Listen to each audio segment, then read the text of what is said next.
नमस्कार. आज देशाचे पहिले उपराष्ट्रपती श्री सर्वपल्ली राधाकृष्णनजी यांचा जन्मदिवस आपण शिक्षक दिन म्हणून साजरा करतो आणि आज त्याचं औचित्य साधून हॅलो उमरगाच्या प्लॅटफॉर्मवर आज आपण आपल्या उमरगा शहरातील श्री महात्मा बसवेश्वर येथे इंग्रजी विषयात कार्यरत असलेले शिक्षक रामदासजी कुलकर्णी सर, जे आपल्या सर्वांच्या परिचयाचेच आहेत, आपल्या सर्वांचे फार आवडते शिक्षक म्हणून आम्ही त्यांच्याकडे पाहतो. वेळोवेळी आम्हाला त्यांचं मार्गदर्शन असतं. आज आपण त्यांच्याशी संवाद साधू. नमस्कार सर. नमस्कार. हां सर, प्रथमतः आपलं थोडंसं परिचय आम्हाला थोडंसं सांगा. मी रामदास हनुमंतराव कुलकर्णी. माझं मूळ गाव वाशी तालुका पारगाव, जिल्हा धाराशिव. माझं शिक्षण, प्राथमिक शिक्षण माझ्या गावातच झालं, पारगावलाच झालं. त्यानंतरचं शिक्षण मी बीडला बलभीम कॉलेजमध्ये पूर्ण केलं. B.Ed करण्यासाठी मी इथंच उमरगा ह्या शहरामध्ये 2001-2 साली B.Ed पूर्ण झालं आणि 2007 सालापासून मी उमरगा येथील नामवंत विद्यालय श्री महात्मा बसवेश्वर विद्यालय या शाळेमध्ये इंग्रजी विषयाचा शिक्षक म्हणून काम करतो. तर माझा तुम्हाला पहिला प्रश्न आहे, तुम्ही शिक्षक होण्याचा निर्णय का घेतला त्याच्याबद्दल म्हणजे आम्हाला थोडंसं जाणून घ्यायचं आहे. लहानपणीपासून मी ज्या वातावरणात वाढलो त्या वातावरणात माझे मोठे चुलते, 2 नंबरचे चुलते आणि चुलत चुलतेसुद्धा हे सर्व घरात शिक्षक, मुख्याध्यापक ह्या पदावर काम करणारे व्यक्ती होते. त्यामुळं शिक्षक ह्या पेशाविषयी लहानपणापासूनच एक आकर्षण होतं. घरात वातावरणच होतं आणि वातावरणही घरात त्या प्रकारचंच होतं. जरी वडील शेती करत असले तरीसुद्धा घरातील सर्वांची अशी अपेक्षा होती की मी शिक्षक व्हावं. अरे वा. आणि लहानपणीपासून अभ्यासाची आवड असल्यामुळं संस्कृतीने सांगितले आपल्याला, ज्ञानेन सदृश पवित्रमय विद्यते. ज्ञानासारखं पवित्र दुसरं काही नाही आहे. ज्ञान देण्यासारखं दुसरं पवित्र कामही नाही आहे. त्यामुळं मी अगदी मला सांगता येईल की कॉलेजच्या जीवनातच ठरवलं होतं की आपण किमान प्राथमिक शिक्षक तरी व्हावं. वा. पण नशिबाने मला प्राथमिक शिक्षकापेक्षाही अधिक सेवा करण्याचा संधी दिलेली आहे. एक माध्यमिक शिक्षक म्हणून मी आज काम करतोय. परमेश्वराचे खरं पाहता या विषयी मी आभार व्यक्त करू इच्छितो की मला शिक्षक काम करण्याची संधी त्याने मला दिली आहे. मला आणखीन एक जाणून घ्यायचं सर, आध्यात्मिक दृष्टीतून तुम्ही शिक्षक हा कुठल्या साचेत पाहता किंवा शिक्षक कसा असावा? शिक्षक आणि ज्ञान, शिक्षक आणि विद्या ह्या 2 बाबी परस्पराशी अतिशय संबंधित आहेत. ज्यावेळी आपण विद्या हा शब्द पाहतो त्याच वेळेला आपल्याला कळतं की विद्या ह्या शब्दामध्येच त्याचं उलट केल्यानंतर द्यावी हा अर्थ होतो. म्हणजे विद्या ही देण्यासाठीच आहे. याशिवाय आपल्याला असंही जाणवतं की संस्कृतीने आपल्याला सांगितलं आहे सा विद्या या विमुक्तये. विद्या अशी असते जी आपल्याला मुक्त करते, सर्व बंधनातून मुक्त करते. आपल्याला तर आपल्या संस्कृतीने असं मार्गदर्शन केले की सर्व मोहातून जी तुम्हाला मुक्त करते ती विद्या. अशा या पवित्र विद्येची आपण आराधना करावी आणि ती आराधना करण्यासाठी शिक्षक हा पेशा अतिशय उत्तम आहे असं मला वाटतं. अगदी खरं आहे सर. विद्यार्थ्यांनी यशस्वी होण्यासाठी आज शिक्षक दिनानिमित्त तुम्ही विद्यार्थ्यांसाठी काय आवाहन करू शकता की यशस्वी होण्यासाठी विद्यार्थ्यांनी काय केलं पाहिजे? आजच्या काळात, आजच्या परिस्थितीनुसार विज्ञान, तंत्रज्ञान, मोबाईल ह्या फार महत्त्वाच्या गोष्टी आजच्या काळातल्या आहेत. त्याच्यावर तुम्ही काय सांगू शकता?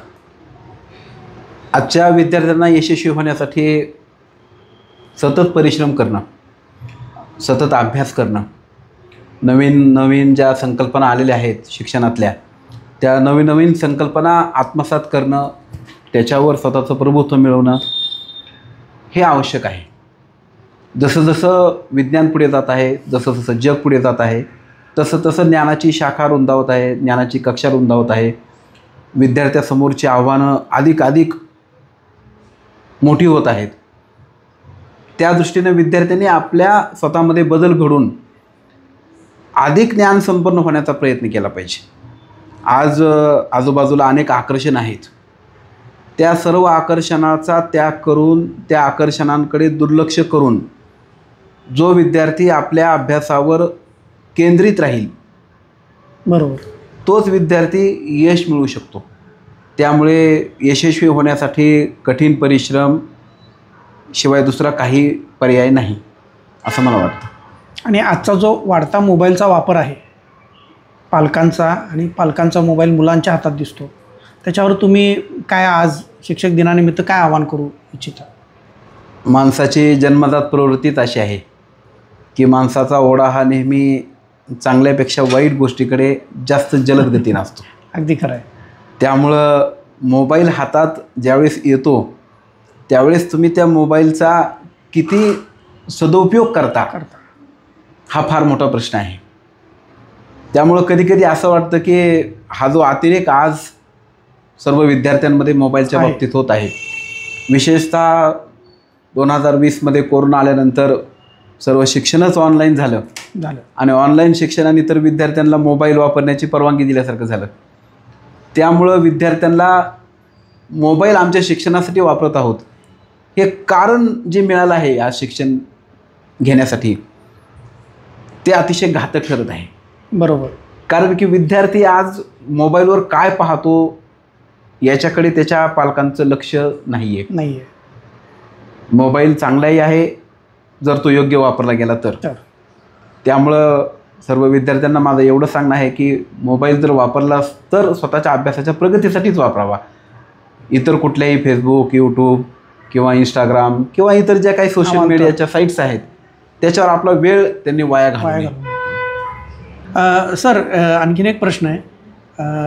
इंग्रजी विषय हा अतिशय म्हणजे भीतीदायक विषय वाटतो, कारण मी शाळेत असतानाही मला फार भीतीचा विषय होता आणि आज अनायास मला इंग्रजीच्या शिक्षकांसोबत मुलाखत घ्यायची वेळ आलेली आहे. तर इंग्रजी विषयाबद्दल तुम्ही काय सांगू शकता? तो खरोखरच भीतीदायक आहे का? खरं पाहता आपला काळ विद्यार्थी म्हणून इंग्लिश शिकत असतानाचा आणि आजचा काळ विद्यार्थी म्हणून इंग्लिश शिकत असताना याच्यामध्ये फरक आहे.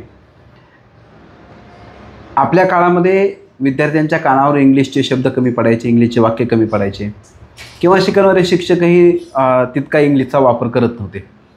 पण आजचा इंग्लिशचा शिक्षक हा जास्तीत जास्त इंग्लिश वापर करणारा, जास्तीत जास्त इंग्लिशमध्ये बोलणारा आहे.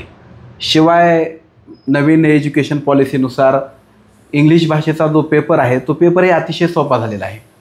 त्यामुळे जी भीती अगोदरच्या काळामध्ये इंग्लिशविषयी विद्यार्थ्यांच्या मनामध्ये होती ती आता सहसा कुठे आढळत नाही. अगोदरच्या काळी सेंटरवर इंग्लिशच्या पेपरला सर्वात जास्त गर्दी असायची, पण आज इंग्लिशच्या पेपरला कुणीही सेंटरवर फिरकत नाही. संपूर्ण प्रश्न आणि उत्तरपत्रिका ही एकाच जागेवर असल्यासारखी झालेली आहे. त्याच्यामुळे मला वाटतं की आज इंग्लिशची भीती थोडीही राहिलेली नाही. इंग्लिश ही अतिशय सिंपल आणि साधी सोपी सर्वांसाठी झालेली आहे, सोपी झालेली आहे. आणि येणाऱ्या काळामध्ये जसं जसा इंग्लिशचा वापर जास्त वाढेल तसं तशी ही इंग्लिश सर्वांना अधिक सोपी होत जाणार आहे. म्हणजे आता हे जे मोबाईल आणि तंत्रज्ञान आलेलं आहे त्याच्यामुळे जे कानावर पडणारी इंग्रजीचा वापर वाढलेला आहे. अगदी बरोबर. त्यामुळं इंग्रजी सोपी झाली आहे. तर आणखीन एक म्हणजे तुम्हाला आता शिकवताना म्हणजे शिक्षक हा पेशा आज तुमचा आहे, तर तुम्हाला सगळ्यात जास्त आनंद केव्हा होतो? खरंच सांगावं तर शिक्षकी हा पेशाच व्यक्तीला अतिशय आनंद देणार आहे. वा. कारण की तुम्ही जे तयार करता त्याचे उत्तर तुम्हाला लगेच मिळते. शिक्षक पेशामध्ये एखादा विद्यार्थी घडवताना त्या विद्यार्थ्याच्या डोळ्यात दिसणारी चमक, त्या विद्यार्थ्याच्या चेहऱ्यावरचा आनंद हा शिक्षकाला सर्वात जास्त आनंद देऊन जातो. एखादा विद्यार्थी ज्यावेळेस आपल्या शिकवण्यावर खुश होतो, त्याच्या मनातील एखादा अवघड प्रश्न सुटलेला असतो, त्याच्या मनातील एखादा विलक्षण क्लिष्ट असा वाटणारा प्रश्नही ज्यावेळेस आपण अगदी हलक्या पद्धतीने सोडून देतो त्यावेळेस त्या विद्यार्थ्याला एक आनंद वेगळाच होतो आणि त्या विद्यार्थ्याच्या आनंदामध्ये खरा आनंद सापडतो. ज्यावेळेस आपण विद्यार्थ्यांचा व्यक्तिमत्व विकास होण्यासाठी म्हणून त्या विद्यार्थ्याला वेगवेगळ्या शिक्षणेतर बाबीमध्ये टाकतो. उदाहरणार्थ कधी तो विद्यार्थी भाषणात भाग घेतो, कधी तो विद्यार्थी गाणी म्हणतो, कधी तो विद्यार्थी एखाद्या खेळामध्ये पारितोषिक मिळवतो.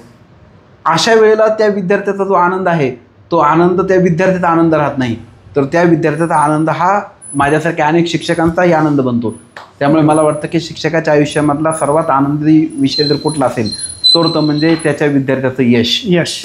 अगदी खरं आहे सर. सर, आता तुम्ही विद्यार्थी दशेत असतानाची पिढी आणि आजची पिढी आजचे विद्यार्थी बघतात त्यांची पिढी, याच्यात काय फरक जाणवतो का सर? खूप फरक आहे. हां. आपण विद्यार्थी असताना गुरुजनाविषयीचा आदर, शाळेतील शिस्त आणि पालकांमध्ये शिक्षकाविषयीचा आदर, ह्या गोष्टी अतिशय वेगळ्या होत्या. आज म्हणावी तशी विद्यार्थ्यांमध्ये शिस्त नाही आहे. शिवाय गुरुजनाविषयी आदर हा विषय जर बोलायला गेला तर तोही मागील विद्यार्थ्यांपेक्षा आज कमी आहे. त्याला कारणही थोडीफार आहेत, कारणंसुद्धा. आपल्या काळातील जे विद्यार्थी होते त्या विद्यार्थ्यांना लिमिटेशन्स होते. त्यांच्यासमोर त्यांनी जे क्षेत्र मिळवायचं आहे ती क्षेत्र फार कमी होते. म्हणजे आपण तर म्हणतो की होप्स ज्या आहेत त्यांच्या आयुष्यातल्या त्या फार कमी, लिमिटेड होत्या. बरोबर. पण आज त्या व्हास्ट झालेल्या आहेत. आज अनेक वेगवेगळी क्षेत्र, निरनिराळी क्षेत्र निर्माण झालेली आहेत. त्या निरनिराळ्या क्षेत्रामध्ये विद्यार्थ्यांची जायची इच्छा झालेली आहे. बेसिक हाच फरक आहे की अगोदरचा विद्यार्थी हा एक ठराविक साच्यामधून जाणारा आणि ठराविक मार्गाला जाणारा होता. त्याची ठराविक उद्दिष्ट होते आयुष्याचे. पण आजच्या विद्यार्थ्यांच्या आयुष्याचे उद्दिष्ट फार विस्तीर्ण झालेले आहेत. शिवाय आत्तापर्यंत तुम्ही जो पुन्हा पुन्हा उल्लेख केला तो महत्त्वाचा फरक म्हणजे अगोदरच्या काळाच्या विद्यार्थ्याजवळ सोशल मीडिया नव्हता. करेक्ट आहे. पण आजच्या विद्यार्थ्याच्या हातात सोशल मीडिया आलेला आहे. ज्ञानाच्या वेगवेगळ्या साधनांनी तो परिपूर्ण होत आहे. ज्याला जास्त ज्ञान मिळवायची इच्छा आहे, ज्याची जास्त ज्ञान मिळवायची भूक आहे, तो अनेक माध्यमांनी ज्ञान मिळवू शकतो. त्याच्यामुळं असंही म्हणता येऊ शकतं की पहिल्या काळातील विद्यार्थ्यापेक्षाही आजचा विद्यार्थी हा ज्ञानासाठी अधिक जास्त प्रयत्न करणाराही आहे आणि तो जास्त ज्ञान मिळवितही आहे. अशा प्रकारे आपल्याला साधारणतः मागचा विद्यार्थी आणि आजचा विद्यार्थी ह्या दोन्हीमधला फरक सांगता येऊ शकतो. आणि आजचा काळ हा सोशल मीडियामुळे थोडासा प्रगत म्हणायला आपल्याला हरकत नाही. हां, बरोबर आहे. बरोबर आहे सर. सर, आज शिक्षक दिनानिमित्त तुमच्याशी गप्पा मारून चर्चा करून फार आनंद वाटला. नमस्कार सर. नमस्कार. धन्यवाद.